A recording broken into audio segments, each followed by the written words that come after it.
Namaste. My name is Deepa. I am teacher at Hatha Vidya Traditional School of Yoga. Today, we are going to throw some light on well-known and widely popular practice Kapalbhati under our series Ritam Vadishyami. Kapalbhati is one of the most misinterpreted and extremely violated practice amongst the yoga practitioners today. An important kriya or cleansing practice of Kapalbhati, which is a part of the sixth Shodhan kriya, is also misunderstood by many as a pranayama. Now, let us try to understand Kapalbhati in the light of various yogic texts. In one of the most important yogic texts called Gheranda Samhita, cleansing practices have been elaborately explained.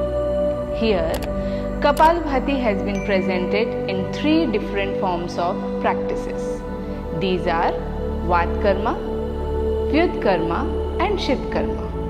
Among these three, except Vat Karma, Vyut Karma and Shit Karma are practiced with the help of water. Let's look at all the three practices individually. Vat Karma is done by doing strong expulsions from the left and the right nostrils respectively, while Vyut Karma involves taking water from both the nostrils and throwing it through the mouth, and Shit Karma is other way round, that is, taking the water from the mouth and expelling it through the nostrils. However, a different method of Kapalbhati practice is brought forward by Hatha Pradipika, which is very popular. But before getting into the actual practice, it is important to understand the impact of doing in an incorrect manner. In a normal scenario, breathing involves faster inhalation and a relatively slower exhalation. But while doing Kapalbhati, it is just opposite of this. Remember, breathing is the life force. Normal inhalation and exhalation controls the different functions of the body in very peculiar and rhythmic manner. This includes regulating the metabolic rate, heart functions, activity of the brain, emotional state of the mind, and the thought process, amongst many others. So, if such an important functionality is consciously performed in opposite direction, we can very well assume how the contraindication of such a performance will impact on the nervous system. Nevertheless, regular and systematic manner of taking up the practice will definitely result into very pleasant experience without having any adverse effect. This will also enable the practitioner to get the higher benefit as indicated in yogic scriptures. Let us now discuss the practical aspect and different stages of Kapalbhati. As per Hatha Pradipika, Kapalbhati is described in three stages.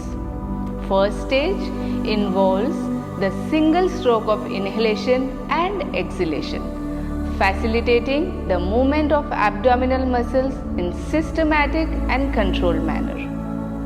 Second stage is of continuous expulsion, bringing the unanimity between the exhalation and the movement of abdominal muscles. Final stage is to combine all the three together, which is the air that is expelled, the movement of the abdominal muscles, and the continuous, rapid and rhythmic expulsions.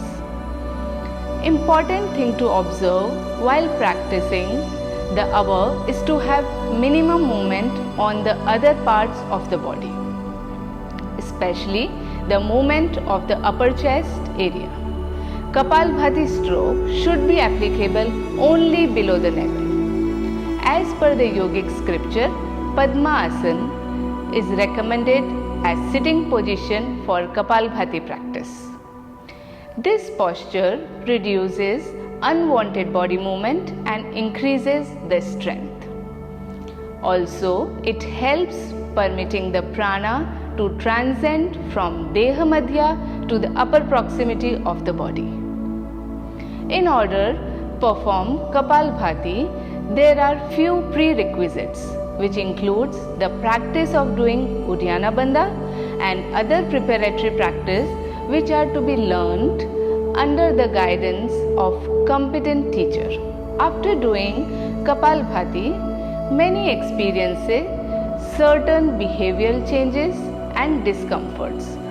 For example, restlessness, becoming short-tempered, etc. In order to avoid these adverse effects, the practice of inhaling from the left nostril and exhaling from right nostril is highly recommended. This is also known as Chandra Bhedan Pranayama. People having high blood pressure and epileptic disorders are advised not to perform Kapalbhati.